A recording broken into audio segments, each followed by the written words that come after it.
Morning people, vlog time. I didn't do any vlogs yesterday. It's Thursday morning. It's about 7 o'clock in the morning. It's really cold, really cold this morning, and damp, wet everywhere, and mist all over the water. Don't know if you can see it or not. It's clearing a little bit now, but it was really misty. Another quiet night. I lost a fish yesterday tea time, about 5 o'clock, on my left hand rod over here. Basically I'd put both rods out, one here, and then the other one's on a chod down here, and I got both these rods settled really nicely. And then about half an hour after them being in, I had like a funny line bite on my right hand rod where the bobbin lifted up, dropped down, then it lifted up again, and then dropped down again. And I left it for about 20 minutes, and I just reeled it in because it was really bothering me. And I reeled it in and got it back out onto the spot. And I was just getting it back out onto the spot. I cast it out there, got it out there perfect, sinking the line. I just finished sinking the line and put the rod down on the rest of the alarm to put the bobbin on, and my middle rod went.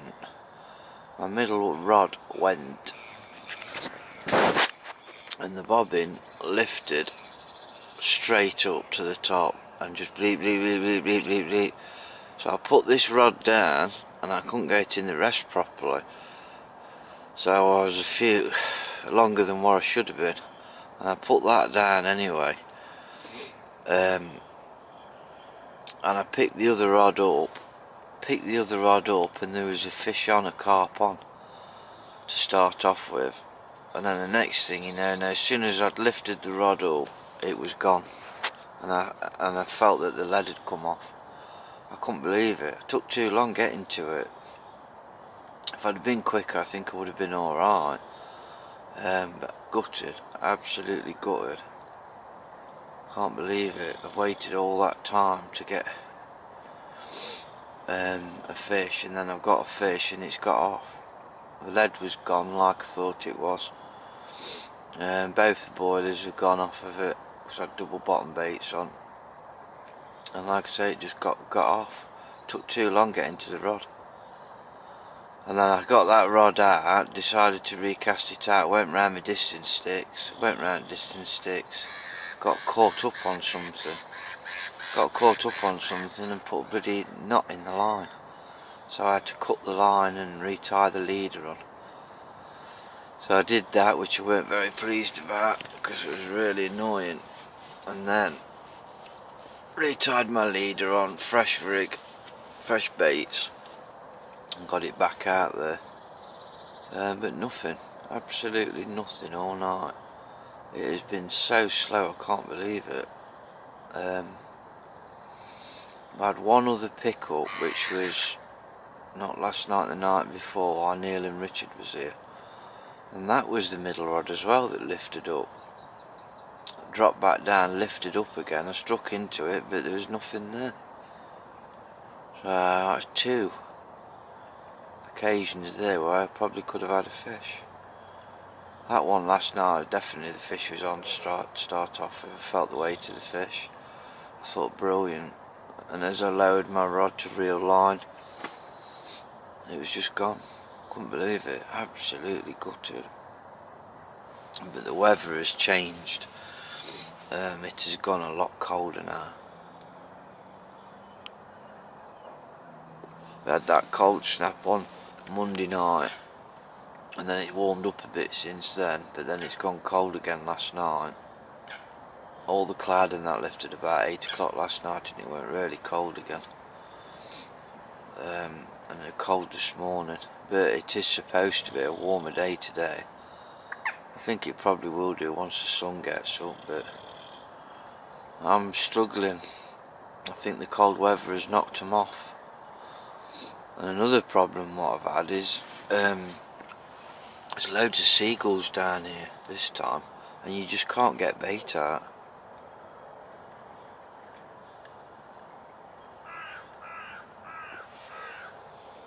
as soon as I try and put any bait out, they're on me straight away.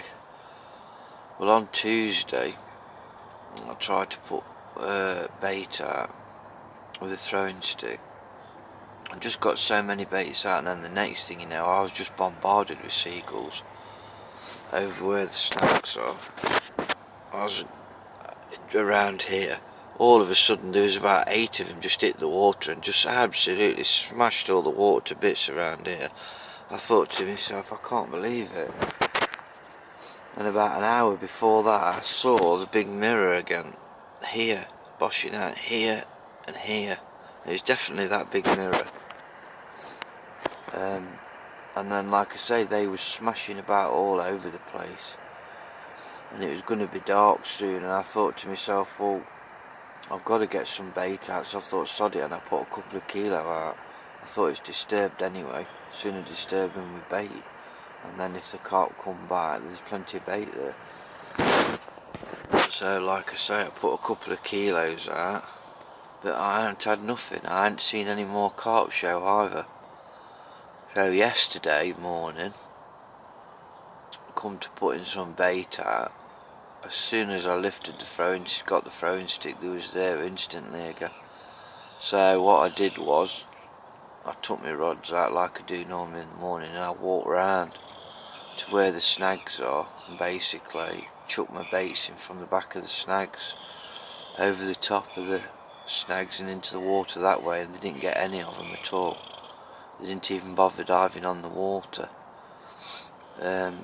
So I put just a handful around the snags where one rod is, and a handful around the snags where another rod is, and I had a little bit of particle left over, so I put a tiny bit of particle in around the snags as well. And then yesterday tea time, I waited and waited, got my rigs in, the seagulls were there, and I waited till they went, and then I just put about another 30 baits to the right, 30 baits to the left. So it's had a good splattering of bait over there now. I think what I'll do that now is just calm down a little bit with the bait, because the carp just are not there. And if they was there, I would have picked more of them up. I think that one that I picked up last night that got off, I think that was just the odd one that was there. They're definitely not there in numbers like there was when I fished the snags the other week.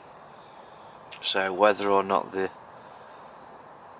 seagulls have spooked them with all that commotion the other day, I don't know. I think it's probably a combination of that and the cold weather. I think the colder weather has just knocked the fishing off, because even when I try and do a bit of feeder fishing, I'm struggling. I had another 4 or 5 hours on the feeder yesterday, and I only had one skimmer, and then I only had one more bite, and then the other day I had a tench and a skimmer, lost a tench, I lost another one, but that's about it. So it's definitely affected the fishing. It has, but I feel tired this morning, people. With the weather being the way it is, it's not worth me stopping much longer, I don't think. I mean, it's Thursday now, I shall stop tonight and probably stop tomorrow night as well, Friday, and then go Saturday. Not stopping through till Monday. I'm not doing that. I can't believe I lost that fish, absolutely gutted. If I hadn't been messing about with that other rod because of that funny occurrence, I bet you I'd have got to the rod straight away and I would have had it. Lord. I think what it's done is it's just used the lead to get rid of it. Even though I was dropping the lead, I got the clip to drop it if it hit anything. I think it's used the weight of the lead just to bang the hook out on something myself. So, it was hectic yesterday. I didn't get 2 minutes to myself. Bloody phone kept ringing, bloody people in and out. So trying to concentrate on what you're doing, it's just impossible sometimes down here. There's that many people shouting you or phoning you, or commotion going off, which I thought it'd be a lot quieter for this time of the year, but never mind, that's fishing, isn't it? That's the way it is sometimes. You have to take the rough with the smooth. That's the way the cookie crumbles.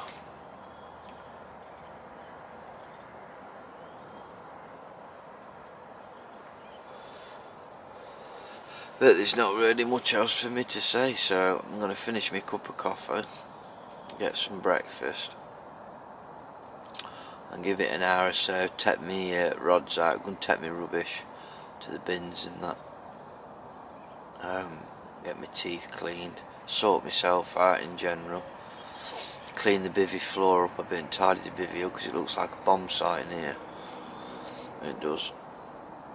And then and just see what happens. But I definitely think that this cold wet snap of weather has knocked them off. Yet I am in the deeper water, down the deep end, sorry, so I don't know. I'm just going to stick to doing what I'm doing. I might move my left hand rod slightly away from the snags into slightly deeper water to keep my right rod tight up, and then I've got my other chod rig in about 10 foot of water, 8 foot of water. So I have got rigs in all different depths there, so you know, the rigs are right, the bait's right, it's just the carp ain't playing ball, they're just not feeding, they're just not there. So I'm going to steady back on the bait for now until I have a fish, if I have a fish, and then I'll put more in if I get a fish. But other than that, I'm just going to put like an handful in when I cast out, recast out, and that's it. Because if they ain't feeding some of that bait where I put in there, the tension have had some of it, but I bet there's still quite a bit of it left out there, so you know, whereas an handful's not going to do anything, it's not going to really ruin anything, is it, by putting an handful in. Anyway, I'm waffling and talking shit again, going on and on and on. Right, I'm going to sign off for now, people. So tight lines, boys and girls. I'll catch you in a bit.